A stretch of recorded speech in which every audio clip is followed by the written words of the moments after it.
Distemper at respiratory infection outbreak sa maalagang aso at pusa na itala sa Dagupan City. Ang ibang detalye sa report.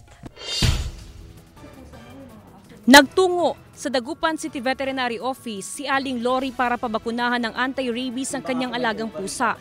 Magsisilbi itong proteksyon nilang mag-anak laban sa rabies. Nasa bahay lang po sila. Hindi namin kinukulong namin. Marami ding doon, mga aso.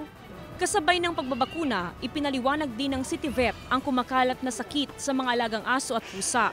Simula kasi noong Enero ngayong taon, higit 100 aso at pusa ang namatay dahil sa respiratory infection at canine distemper.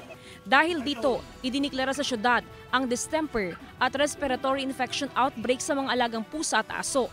Kaya yun po, ang dami pong aso at pusa ngayon, inubo at sinisipon, at pag hindi po nabigyan kaagad ng tamang lunas, yun po, wala po silang ganang kumain, bumabagsak po yung katawan at eventually po namamatay.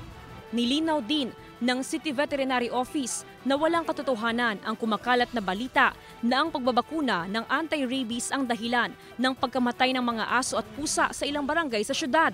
Yung instances po na namamatay ng mga aso ngayon is because of hindi po dahil sa anti-rabies, at kung hindi dahil po dun sa sakit na laganap po ngayon sa mga aso at pusa. Kasi yun po, yung mga affected na barangays na namamatayan po ng aso ngayon is hindi ko pa po nababakunahan ng anti-rabies.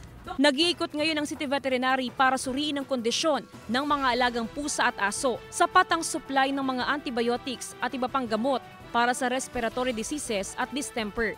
Nanawagan din ang otoridad sa mga pet owner na agad ipakonsulta ang mga alagang hayop sa oras na makitaan ang sintomas ng sakit.